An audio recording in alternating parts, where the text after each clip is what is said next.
Salam. Saudara-saudara, kita baru saja merayakan Paskah, memperingati Jumat Agung ya, kematian Yesus, kemudian Paskah. Kiranya ini bukan sekedar tradisi agama yang kita lakukan, tetapi kiranya ini menjadi satu perjalanan rohani yang terus kita nikmati dalam hidup kita.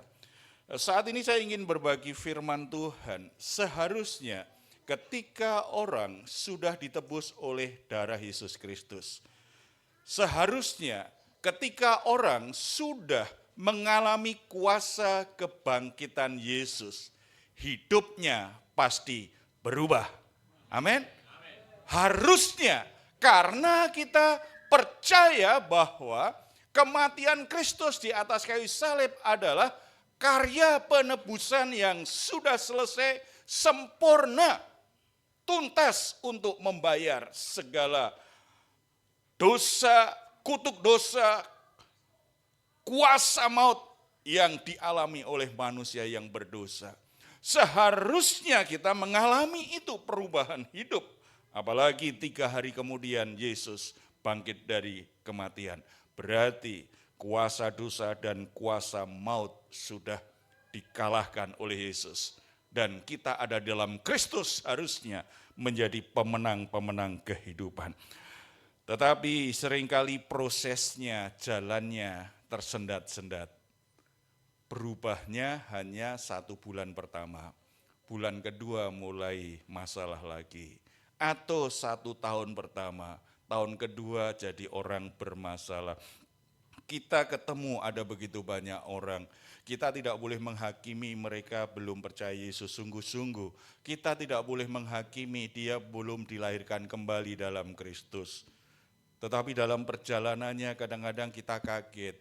Setelah dia semangat ibadahnya, semangat pelayanannya, semangat, jadi perubahan hidupnya begitu jelas sekali. Tetapi kenapa setelah 5 tahun, 10 tahun, sepertinya itu enggak berarti. Karena dia kembali pada sifat dan kebiasaannya yang lama. Saudara-saudara, kita akan lihat bagaimana proses yang seharusnya. Efesus pasal 4 ayat 17 sampai 32. Nanti kita akan fokus pada ayat 25 sampai 32, itu prosesnya. Tetapi intinya begini, ayat 17 sampai 24 ya, saya jelaskan singkat saja. Kalau kita mulai dari pasal 4 ayat 1, mestinya hidup kita berpadanan dengan status kita yang baru di dalam Yesus Kristus. Karena kita sudah ditebus, karena kita sudah mengalami kuasa kebangkitan Kristus, hidup kita mestinya memang menjadi manusia baru. Itu mestinya, dan terus bertumbuh sebagai manusia baru. Tetapi seringkali itu terhambat, seperti saya jelaskan tadi, karena seringkali kita tidak masuk dalam proses perubahan itu sendiri. Gambaran yang dipakai oleh Rasul Paulus adalah seperti orang yang punya baju yang lama. Hidup lama itu seperti baju lama kita. Baju lama itu kan namanya baju lama, sudah lusuh, sudah sobek, sudah bau, kotor. Kemudian diberi baju yang baru. Supaya dia tidak hanya penampilannya lebih bagus, lebih keren nih, lebih rapi, dan tidak lagi bau. Dia kan harus mengenakan baju yang baru, benar nggak? Tetapi ketika mengenakan baju yang baru, yang lama tetap dipakai nggak? Kalau saudara beli baju baru, yang lama tetap dipakai nggak? Tetap dipakai, didobel. Oh, makanya lemarimu penuh. Kalau itu bajunya sudah robek, sudah kotor, lusuh, kita buang. Yang tadi, kalau kita dapat baju yang baru, yang lama kita lepas. Yang lama kita lepas, kita tidak mau pakai lagi. Lalu kita pakai baju yang baru. Itu kan kondisi seharusnya kan. Demikian juga dalam proses perubahan hidup itu, supaya kita diperbaharui di dalam roh dan pikiran kita menjadi manusia yang baru, pakaian yang lama itu harus dilepas, harus rela walaupun cinta dengan baju yang lama itu. Kadang-kadang kita kalau sudah suka dengan baju yang kita beli, walaupun sudah lama, sudah lusuh kita pakai terus kan, sudah bolong-bolong pun dipakai, alasannya adem, ISIS, karena banyak lubang-lubang, karena sudah senang. Tetapi kita tidak mau lepas. Kalau ingin roh dan pikiran kita diperbaharui dalam proses perubahan menjadi manusia baru, kita harus rela melepaskan hidup lama kita. Harus melepaskan baju lama kita. Harus mau melepaskan, menanggalkan kebiasaan apapun dalam hidup kita, kita lepaskan, kita ganti yang baru. Di sini ada yang pakai baju baru enggak? Siapa yang bajunya baru? Ya, wah, Felicia bajunya baru. Baju yang lama dipakai enggak? Walaupun apalagi bayi, anak-anak kan seneng. Aku suka. Tetapi tetap harus dilepas. Harus dilepas kan? Hidup kita sebagai orang Kristen juga seperti itu. Manusia lama kita, baju lama kita harus rela kita lepas walaupun kita sudah terlanjur sayang. Sudah terlanjur sayang, sudah merasa cocok, tetapi kita harus rela lepaskan. Ayat 25 sampai 32 kita dibantu untuk prosesnya mulai dari mana, apa yang harus kita lepas dan kita pakai. Kita harus fokus pada beberapa hal penting yang akan membuat kita bisa berubah. Yang pertama, ayat 25 kita baca bersama-sama. 2, 3. Karena itu buanglah dusta dan berkatalah benar seorang kepada yang lain, karena kita adalah sesama anggota. Yang pertama ini bicara tentang kejujuran. Ini bicara tentang menjadi orang yang berintegritas. Ini bicara orang yang hidupnya jujur. Buang dusta. Saudara-saudara, manusia, hakikat manusia berdosa itu apa? Percaya pada dusta iblis. Adam dan Hawa mendengar tipu muslihat iblis, kemudian mempercayainya. Dia akhirnya tidak pedulikan lagi perkataan firman Tuhan. Bagi dia kebenaran adalah tipu muslihat iblis, bukan perkataan Tuhan. Dia memilih melanggar firman Tuhan. Dan kita terperangkap, manusia berdosa itu terperangkap pada kepercayaan-kepercayaan palsu, pada dusta-dusta. Dan itu akhirnya menjadi sebuah habit. Dusta-dusta kecil enggak apa-apalah. Kadang-kadang demi 2.000 rela berdusta. Iya kan? Tidak bisa jadi orang yang dipercaya. Saudara, kalau ingin mengalami perubahan, roh dan pikiranmu diperbaharui oleh Roh Kudus menjadi manusia baru. Jangan ada dusta di antara kita. Harus terbiasa apa yang kita katakan itu yang ada di hati kita. Apa yang kita ucapkan itu yang ada dalam pikiran kita. Kebiasaan berdusta harus dibuang. Katakan, kebiasaan berdusta harus dibuang. Kalau ingin berubah, jangan suka berdusta. Jangan main drakor di gereja. Jangan main drakor di pelayanan. Jangan main drakor di rumah. Kita harus jujur. Apa yang kita katakan memang itu isi hati kita. Kita memang tulus mengucapkannya. Kalau kita menganggap dusta sesuatu yang biasa, bisa dipastikan enggak akan berubah. Karena firman Tuhan kebenaran.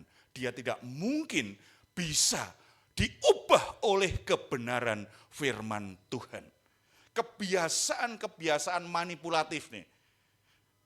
Di depan orang lain kelihatan manis, kelihatan rohani, kelihatan suci, kelihatan baik-baik saja. Padahal kalau sendirian sibuk dengan dosa-dosanya, sibuk dengan kelakuan buruknya, bisa dipastikan nggak akan berubah. Dia bisa acting sebagai orang yang lebih rohani, tetapi tidak mungkin dia bisa berubah. Sebab ada dusta di antara kita. Saudara, jangan berdusta. Sebab dusta, begitu kita berdusta untuk menutupi kesalahan dan dosa kita, begitu ada orang mengetahuinya, orang mulai mempertanyakan, kita akan menutupi dengan dosa yang lain. Begitu dusta yang lain diketahui orang lain, kita mulai berdusta yang lain lagi. Akhirnya kita terikat dengan dusta. Dan itu membuat kita kehilangan sukacita, relasi kita dengan saudara-saudara seiman tidak tulus. Makanya kita ini satu anggota, jangan dusta. Kalau salah, ngaku salah. Kalau jatuh dosa, cari pertolongan. Karena kan Alkitab mengajarkan ya, hendaklah engkau saling mengaku dosa. Sehingga saudara sakit, saudara punya masalah apa, kemudian muncullah ayat, doa orang benar besar kuasanya. Doa orang benar itu yang seperti apa? Itu doa orang yang jujur. Orang yang mau mengakui dosa-dosanya. Orang yang tidak ada dusta. Itu pertama. Yang pertama ya, jadi kalau ingin pikiran dan roh kita diperbaharui, kita bertumbuh sebagai manusia yang baru, hidup kita berubah. Buang dusta, belajar jadi orang yang jujur, belajar jadi orang yang berintegritas, bisa dipercaya. Nah, kalau kita hidup dalam keadaan seperti itu, kita berarti sedang berjalan dalam Tuhan. Kalau kita sedang berjalan bersama Tuhan, Tuhan bersama dengan kita. Masalah apa sih yang tidak bisa diatasi Tuhan? Seringkali kita doa begitu kenceng kok enggak dijawab, karena kita berjalan di jalan pendusta. Tidak ada satu orang pun tahu, tetapi kita hidup mendustai. Yang kedua, ayat 26. Ayat 26 ya, sampai 27, kita baca. Apabila kamu menjadi marah, janganlah kamu berbuat dosa. Janganlah matahari terbenam sebelum padam amarahmu. Dan jangan beri kesempatan kepada iblis. Siapa yang sudah tidak bisa marah? Bapak Ibu, siapa yang sudah kebal ini, udah nggak bisa marah? Ada nggak? Bapak di sini ada yang hobinya marah atau sudah nggak bisa marah? Bapak, pria-pria, bisa nggak marah? Masih bisa marah? Atau sekarang lagi marah? Marah dengan istri, marah dengan anak, marah dengan anjingnya, kok anjing? Marah dengan siapa saja. Ayat ini sebenarnya, itulah kebenaran itu jujur. Ayatnya berkata, apabila kamu menjadi marah. Kalimat apabila kamu menjadi marah, itu sedang menegaskan, kamu masih bisa marah loh. Sebagai manusia, sebagai orang yang sudah ditebus Kristus, kamu masih bisa marah. Tetapi apabila kamu marah, jadi apabila kamu marah, janganlah berbuat dosa. Jadi kedewasaan Kristen itu bukan karena nggak bisa marah, tetapi kalau marah tidak berbuat dosa. Gimana marah tidak berbuat dosa? Biasanya apa sih yang membuat kita marah? Mak-mak, suka marah nggak dengan suami? Suami sendiri maksud saya, bukan suami orang. Masih bisa marah. Ada banyak sebab, ya. Tetapi biasanya marah itu muncul harapannya tidak tercapai. Rata-rata begitu. Berharap suaminya perhatian sama dia. Ternyata suaminya sibuk sendiri dengan pekerjaannya. Berharap suaminya pulang dari kerja membawakan uang segepok. Ternyata cuma 1 lembar, itu pun lecek, itu pun cuma 10.000. Harapan tidak tersampai. Ketika apa yang kita harapkan itu tidak tercapai, terganggu perasaan kita. Nah, kalau itu bisa sering, akhirnya munculnya adalah kemarahan. Marah. Jadi firman Tuhan jujur, sebagai manusia kita masih bisa marah. Tetapi Tuhan mengingatkan, kalau kamu marah, jangan berbuat dosa. Artinya kalau kamu marah, kelola emosi negatifmu itu. Jangan sampai kamu jatuh ke dalam dosa. Jangan sampai kamu menyakiti hati orang lain. Jangan sampai kamu bertindak jahat dengan orang lain. Jangan sampai kamu melakukan kekerasan, bahkan membunuh orang lain. Jangan sampai hidupmu akhirnya dikuasai kemarahan dan merusak orang-orang di sekitarmu.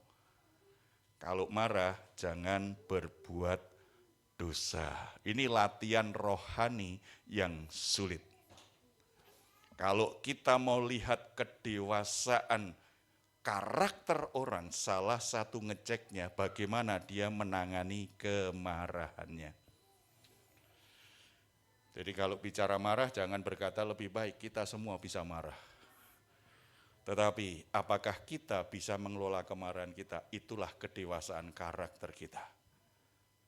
Karena saya mengkonseling banyak hamba Tuhan, rohaninya bagus, melayani sangat bagus, dikenal sebagai orang yang baik, tetapi dia problem dengan amarahnya, tidak bisa mengatasi amarahnya. Artinya dia dewasa dalam sisi yang lain, tetapi emosinya kerdil, istilahnya itu seperti itu.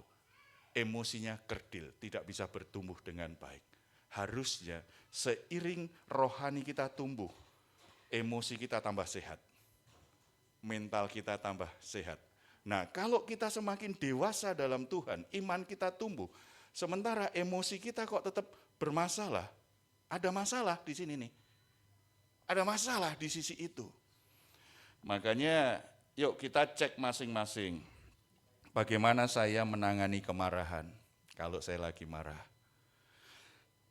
Tuhan ingatkan kenapa itu penting. Janganlah matahari terbenam sebelum padam amarahmu. Jangan lama-lama kalau marah, cukup sehari maksimal. Ya. Jadi baik matahari sungguhan, jam 6 sudah tenggelam, marahnya berhenti. Makanya kalau marah pilih waktunya jangan setengah 6, batasnya cuma sedikit.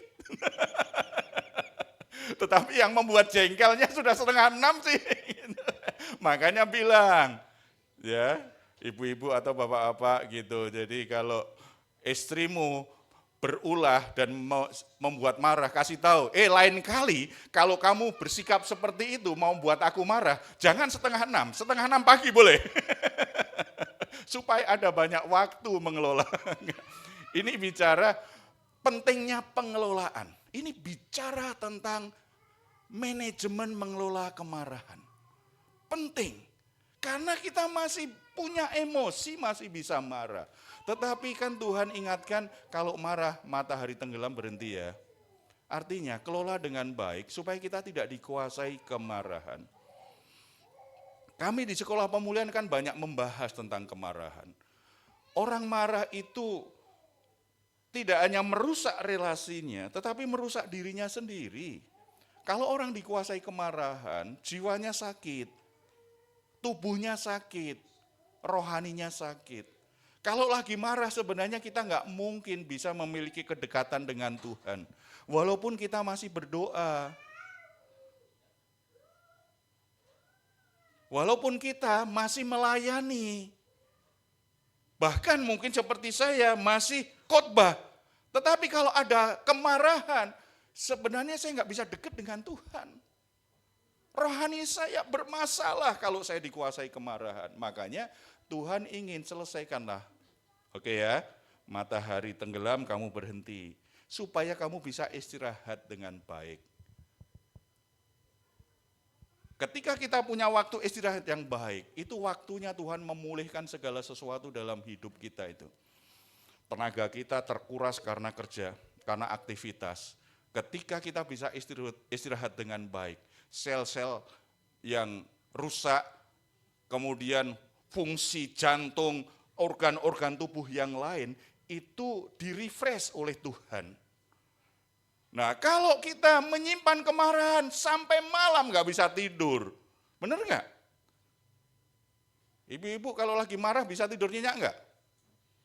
Bawaannya lapar terus, apalagi kalau lihat suaminya, wah pengen telan aja itu bulat-bulat itu suaminya, padahal suaminya nggak bulat. Nggak bisa istirahat dan itu menimbulkan kita gelisah ya. Ketika orang nggak bisa tidur sekian lama, dia tidak hanya stres, bisa jadi depresi, jiwanya menjadi bermasalah. Kalau itu berkepanjangan, bisa menjadi sakit. Sebenarnya kalau kita nabung kemarahan, kita sedang merusak hidup kita sendiri. Sementara yang membuat kita marah bisa tidur nyenyak. Bisa tidur nyenyak, bahkan lupa kalau dia lakukan sesuatu yang menyakitkan hati kita. Jadi pilihlah untuk sehat, pilihlah untuk damai. Dan itu bagian dari proses roh dan pikiran kita diperbaharui. Mengelola emosi negatif, terutama kemarahan. Marah yang berkepanjangan itu bisa menjadi peluang secara rohani. Ayat 26 kan, ayat 27, jangan beri kesempatan kepada iblis. Kata jangan beri kesempatan itu artinya jangan beri tempat bagi iblis, tempat berpijak. Jangan beri tempat berpijak bagi iblis. Kalau kita marah terus, bawaannya marah, bangun tidurku terus marah. Nah, tidak lupa marah-marah, mau tidur marah-marah, ketika mimpi marah-marah, begitu. Itu kita memberi ruang, memberi tempat berpijak iblis dalam hidup kita. Profesi iblis apa sih? Profesi iblis itu apa? Hanya mencuri, membunuh, membinasakan, merusak hidupmu. Tapi ini pilihan. Pilihan. Apakah ingin hidupmu sejahtera, bahagia, terus berubah, pikiran dan rohmu diperbaharui? Putuskan berhenti marah. Ya. Supaya sehat. Kalau orang Kristen bisa ngelola ini, yang minta didoakan karena sakit berkurang banyak di gereja. Berkurang banyak gitu kan. Orangnya jadinya lebih produktif. Karena yang sakit berkurang gitu kan. Yang ketiga aja lah yuk. Ketiga supaya waktunya cukup nih. Yang ketiga, ayat 28 kita baca. 23. Orang yang mencuri janganlah ia mencuri lagi, tetapi baiklah ia bekerja keras dan melakukan pekerjaan yang baik dengan tangannya sendiri, supaya ia dapat membagikan sesuatu kepada orang yang berkekurangan. Jadi yang pertama tadi, kalau ingin roh dan pikiran kita diperbaharui, apa yang kita mesti lepaskan, kita tanggalkan? Dusta. Ya. Yang kedua, kemarahan. Yang ketiga, kebiasaan mencuri. Mencuri. Terapi bagi orang yang punya kebiasaan mencuri itu gimana? Sebenarnya bukan dihajar. Pencuri akan tetap jadi pencuri kalau hanya dipukulin. Ayat ini memberi satu pertolongan kepada kita. Supaya orang berhenti mencuri, latihan pertamanya diajak kerja keras. Orang yang mau bekerja keras, tujuannya apa? Supaya kamu itu tidak jadi beban bagi orang lain. Motivasi kerja keras karena aku tidak mau bergantung, tidak mau menyusahkan, tidak membebani orang lain. Ini ciri orang dewasa, bertanggung jawab dengan hidupnya sendiri. Kenapa Alkitab berkata orang yang menikah, maka seorang laki-laki akan meninggalkan ayah ibunya dan bersatu dengan istrinya. Maksud meninggalkan apa? Anak laki-lakinya ini tidak lagi jadi beban bagi ayah ibunya. Jadi bukan meninggalkan, lupakan ayah ibu, enggak, Alkitab tidak ajarkan itu. Tetapi jangan jadi beban. Saudara-saudara, kenapa sih orang mencuri? Karena pengen dapat sesuatu tanpa kerja kan? Kenapa sih orang pengen dapat lebih banyak dari yang seharusnya? Lakukan korupsi. Karena pengen kerjanya sedikit tetapi dapat penghasilan lebih banyak.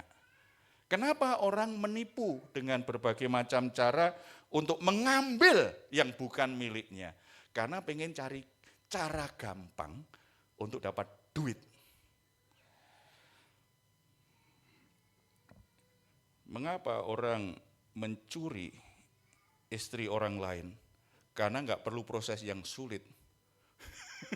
Apalagi yang dicuri ini istrinya bos nih, wah udah langsung pulang, diambil langsung punya banyak duit, punya banyak harta, punya anak lagi, waduh sekalian.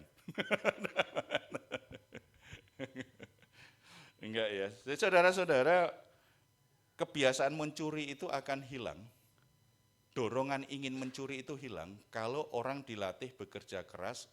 Kalau kamu, kamu pengen butuh apa? Kamu pengen beli apa? Tetapi kamu kerja keras ya. Kamu kumpulin duitmu, kamu belajar menabung. Setelah itu kalau kamu anggap itu memang perlu, kamu butuhkan, beli saja. Beli saja. Kalau memang kamu pengen dan itu butuh. Nah, sekarang kan anak-anak remaja, anak muda itu setahun sekali ganti handphone ya. Ya kan? Karena ada handphone yang semakin bagus. Jadi handphonenya itu selalu baru gitu. Untuk anak milenial, untuk generasi Z, lah itu. Karena mereka memang dunia digital. Kalau ada fitur-fitur yang bagus, mereka pengen. Tetapi bagi para orang tua saya sarankan, jangan langsung dipenuhi. Kamu nabung, kalau perlu kamu kerja yuk. Itu melatih hatinya dan pikirannya tidak jadi pencuri nanti cari jalan pintas kalau dia pengen sesuatu. Kerja keras. Apalagi kalau soal makan minum, kerja supaya kamu bisa mencukupi kebutuhanmu sendiri. Kalau untuk anak laki-laki di gereja saya selalu tekankan kan, anak perempuan cari suami, cari orang yang rajin bekerja.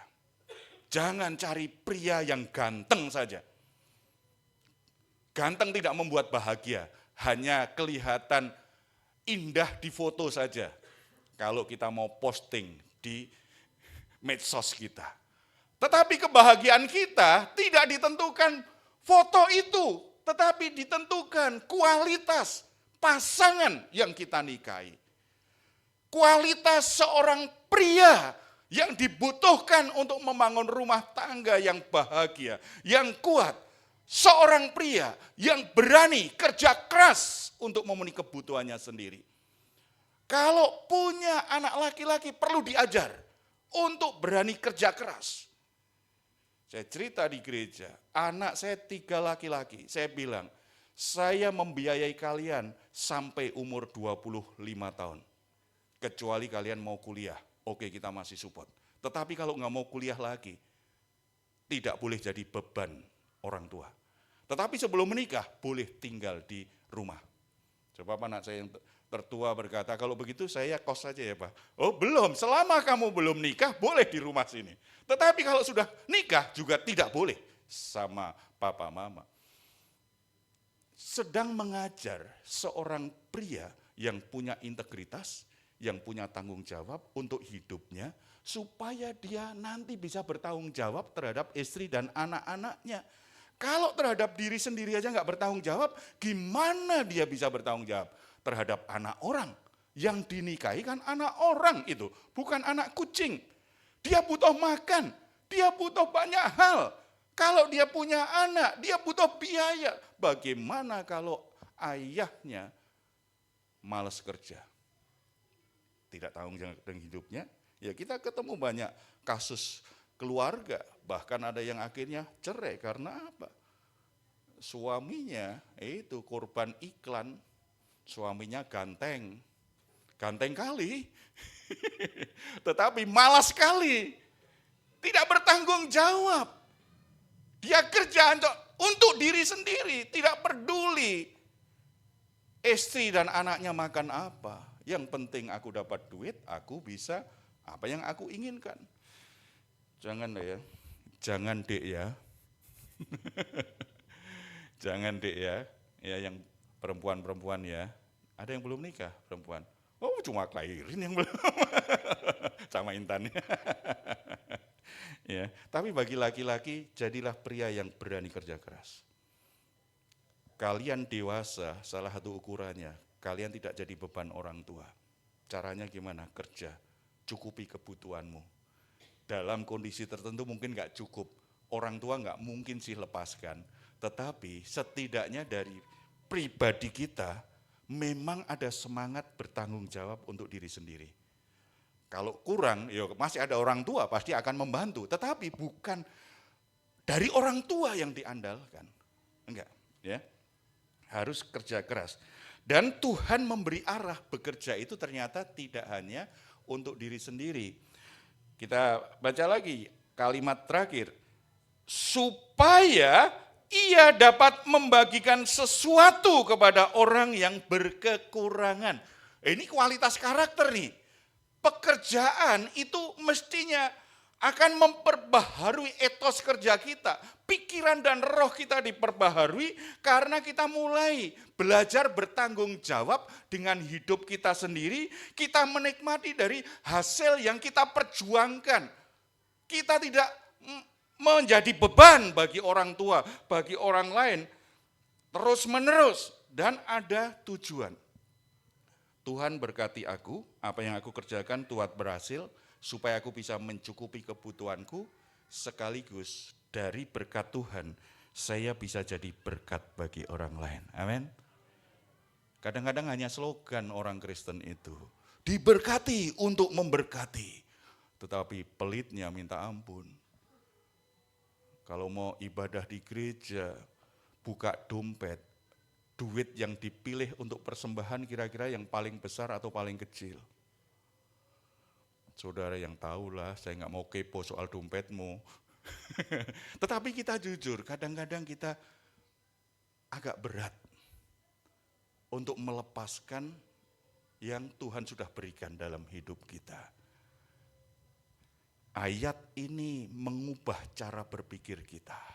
Kita diberkati itu tidak hanya engkau nikmati, Tuhan memang ingin engkau bisa mencukupi kebutuhanmu. Engkau bisa mempersiapkan masa depanmu. Tetapi ingat, sebagian berkat itu sebenarnya itu hanya titipannya Tuhan.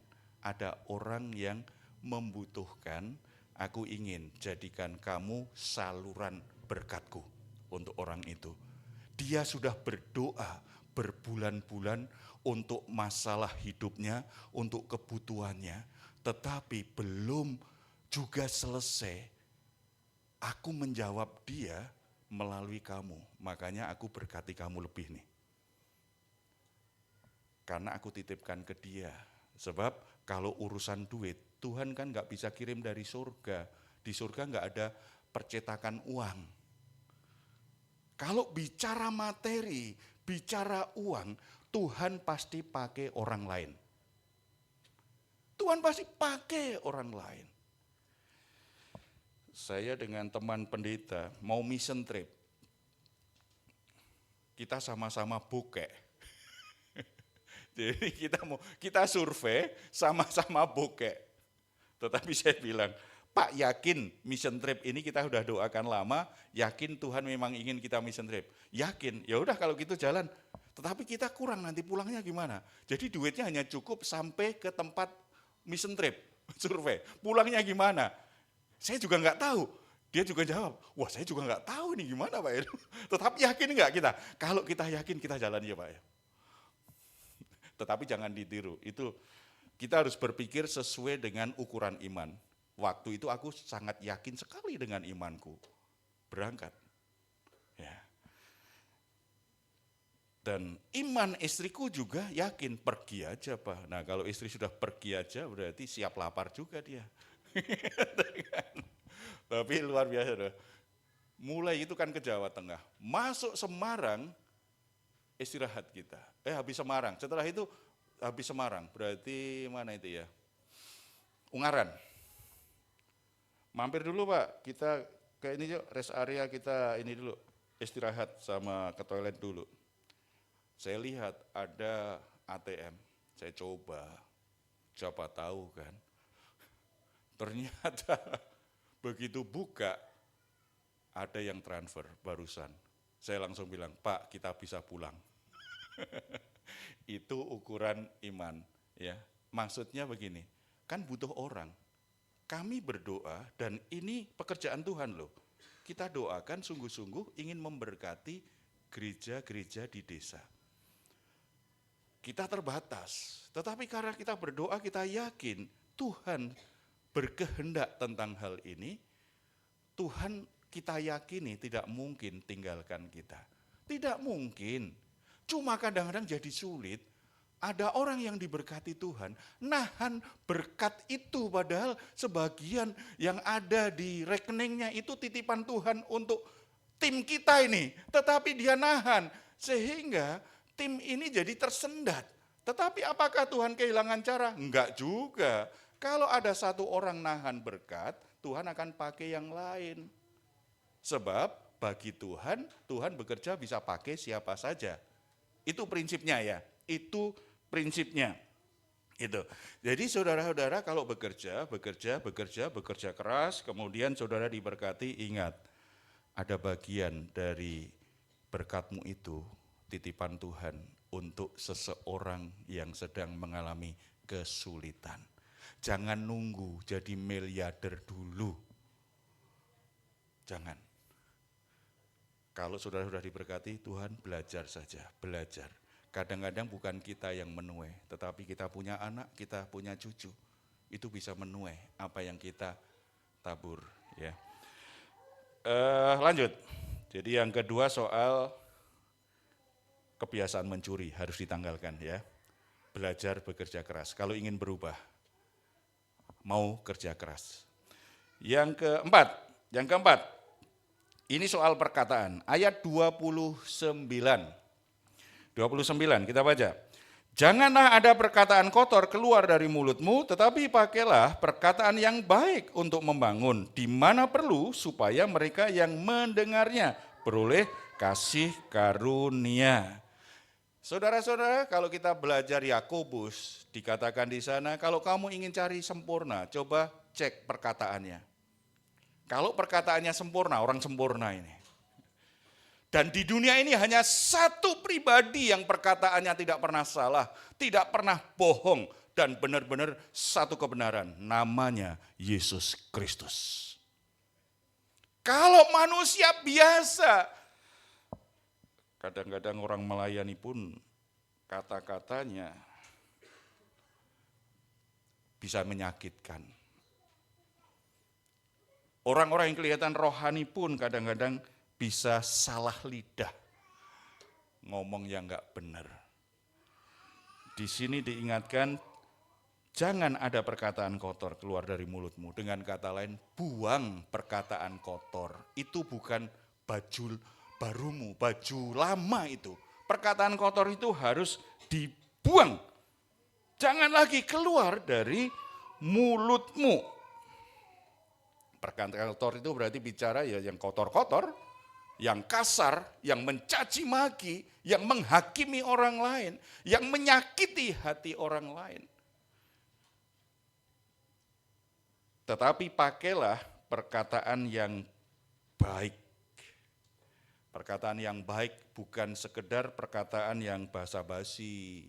Kamu cantik ya, kamu semangat, padahal basa-basi. Enggak. Perkataan yang baik itu perkataan yang memberkati, tetapi harus sesuai kebenaran. Kita lihat sebenarnya dandanan orangnya gak menarik, tetapi kamu sekarang bajumu cakep banget ya, itu basa-basi. Tetapi di balik perkataan itu dusta enggak itu? Katanya jangan ada dusta di antara kita. Iya kan? Enggak, jangan gitu ya, Dek. Iya, enggak. Ya enggak usah dipuji, enggak usah dikomentarin lah. Kalau kita lihat dia pakai bajunya enggak cocok, jelek gitu, enggak usah komentar lah. Memangnya harus selalu memuji orang dengan cara-cara yang dusta? Jangan. Itu membentuk pikiran kita, lalu kita menganggap demi basa-basi bohong itu boleh. Menghalangi proses pembaruan roh dan pikiran kita dalam Kristus. Tuhan gak pernah basa-basi kan? Kita tahu perkataan Tuhan benar, tulus, dan dia berpegang betul dengan apa yang dia ucapkan. Kalau keras, Tuhan berkata menegur keras. Tetapi Tuhan juga bisa berkata lembut. Tetapi tidak dusta. Ya, jadi kalau kita memang terganggu dengan sikap perilaku orang, ya nggak usah basa-basi sepertinya kita enggak lah. Itu latihan, itu satu latihan. Latihan rohani dalam bentuk relasi yang sehat. Jadi pakai perkataan yang membangun. Yang membangun pun apakah di mana saja kita ucapkan? Tidak, ada catatannya. Tujuannya untuk apa? Perkataan baik untuk membangun di mana perlu. Ada kalanya kita berdiam diri lebih baik daripada ngomong. Ibu-ibu pasti punya pengalaman. Ngomongin anak, negur anak, gak didengerin. Mamanya ngomong 10 kata, anaknya menjawab 100 kata. Kemudian mamanya akhirnya ya udah aku diem aja dulu. Begitu mamanya diem, anaknya akhirnya gelisah. Setelah itu minta maaf. Pernah nggak mengalami gitu ibu-ibu? Oh nggak pernah, pernah lah pasti ya. Tetapi problem kalau laki-laki, seorang bapak marah diem, tetapi nggak menyelesaikan masalah, itu yang salah. Diam dalam arti kita lagi ngelola emosi kita supaya tidak marah, supaya tidak mengucapkan kata-kata kotor. Karena kita ingin ketika kita bicara itu membangun jiwa, membangun karakter, membangun iman anak kita. Kadangkala diam dulu sebentar itu lebih baik daripada langsung ngomong. Karena di sini dikatakan di mana perlu. Orang yang berhikmat salah satu cirinya dia tahu kapan dia harus bicara, kapan dia harus diam. Kapan dia harus melakukan sesuatu, kapan dia hanya berdiam diri saja. Ini orang bijaksana karena ada hikmat Tuhan. Sebab tidak selalu kita itu harus sibuk, enggak. Kadang-kadang berdiam diri itu lebih baik untuk diri kita. Harapannya apa? Yang mendengarnya beroleh kasih karunia. Jadi kalau kita ngomong kita berharap dia jadi merasa dirinya berharga, dirinya dikasihi, dia diampuni, dia didukung untuk bangkit dari kegagalannya. Itu artinya ketika mendengar perkataan kita, dia jadi tambah semangat, tambah beriman, dia tambah keberaniannya untuk menyelesaikan masalah. Dia tidak menyerah dengan keadaannya. Dia bangkit dari kegagalannya. Dia mulai punya pengharapan yang baru dari Tuhan. Karena mendengar perkataan kita. Kembali ini, melatih ini sulit nih. Melatih lidah itu sulit. Kalau kita bisa seperti itu, akhirnya orang senang mendengar kita bicara. Bahkan mungkin kita nggak tahu masalahnya langsung deketin. Pak, Bu, boleh aku cerita? Karena tahu ketika dia cerita kepada kita, dia tidak dihakimi, dia tidak hanya dikritik, Dia tidak mendengar kata-kata yang kotor, kata-kata yang melukai, tetapi dia akan mendengar perkataan yang membangun, yang menguatkan imannya, yang membangkitkan semangatnya, yang membuatnya berani menyelesaikan masalahnya, yang membuat dia merasa dikasihi, diberkati, diberi sesuatu yang berharga. Dia melihat dirinya dalam sudut kasih karunia Tuhan. Walaupun aku gagal, walaupun aku salah, walaupun aku tidak sesuai dengan standar yang seharusnya, tetapi aku tidak dibuang, aku tetap dikasihi. Itu tujuan perkataan, ya. Belajar berkata-kata. Terakhir, udah tahu aku. Jadi kalau Noel sudah mulai pegang-pegang udah tahu saya. Ya, saya mau disemprit. Oke, yang terakhir, ini terakhir nih. Ini yang terakhir. Kita harus menyelesaikan problem-problem relasi kita yang buruk dengan orang lain. Kita baca ayat 31. Kita baca sama-sama ya. Segala kepahitan, kegeraman, kemarahan, pertikaian, dan fitnah hendaklah dibuang di antara kamu, demikian pula segala kejahatan. 32. Tetapi hendaklah kamu ramah seorang terhadap yang lain, penuh kasih mesra, dan saling mengampuni sebagaimana Allah di dalam Kristus telah mengampuni kamu. Saudara, ini kan problem hati. Karena relasi tidak berjalan dengan baik. Ada kepahitan, ada kegeraman, ada kemarahan, ada pertikaian, ada fitnah. Itu harus dibuang. Itu adanya di hati kita. Kita ini produk dari hati kita. Hati kita ini gudang. Jadi semua ada di sini. Kalau hati kita ada kepahitan, kita pasti akan mencemarkan banyak orang. Kalau di hati kita ada kepahitan, kita akan buat kerusuhan. Kalau hati kita ada kegeraman, ada kemarahan, kita pasti akhirnya sulit menahan mulut untuk tidak berkata-kata kotor terhadap orang itu. Kita harus buang segala emosi-emosi negatif, hal-hal yang buruk di dalam hati kita, supaya relasi kita dengan orang-orang di sekitar kita itu menjadi pulih, menjadi baik.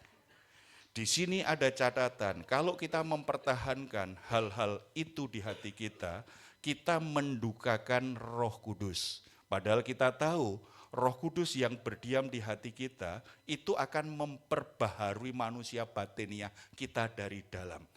Roh Kudus akan memperbaharui roh dan pikiran kita. Tetapi kalau kita menyimpan kepahitan, kita menyimpan kegeraman, kita menyimpan kemarahan, maka Roh Kudus berduka, proses Roh Kudus memperbaharui roh dan pikiran kita terhambat. Jadi saudara ingin menjadi orang yang kualitas dirimu lebih baik?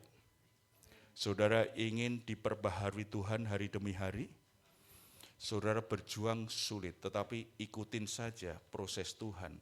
Area-area yang kita sudah dengar hari ini. Yuk lakukan. Apa yang harus dibuang? Dusta. Apa yang harus dibuang? Apalagi yang harus dibuang tadi? Kemalasan, kemarahan, kebiasaan mencuri. Apa yang harus dibuang? Kepahitan, kegeraman, pertikaian, fitnah dibuang dari antara kita. Apa yang harus dibuang? Perkataan-perkataan kotor yang biasa kita ucapkan. Ganti dengan kebenaran, ganti dengan hal-hal yang benar dari Tuhan. Ketika kita lakukan itu, tanggung jawab kita lakukan, Roh Kudus di dalam diri kita memperbaharui manusia batiniah kita. Roh dan pikiran kita diperbaharui. Kita sendiri bisa terkejut setelah sekian lama. Loh, aku kok sekarang tidak gampang marah lagi ya? Loh, sekarang kok aku tidak gampang mengucapkan kata-kata kotor. Karena apa? Roh Kudus memperbaharui manusia batiniah kita. Pikiran dan roh kita diperbaharui. Tetapi kalau kita berjuang sendiri, seringkali kita frustasi. Tidak bisa berubah. Sebab sebenarnya yang bisa mengubah hidup manusia siapa? Tuhan. Lewat Roh Kudus yang memperbaharui kita. Oleh sebab itu kita harus selalu melekat di hati Tuhan. Selalu punya hubungan yang dekat dengan Tuhan.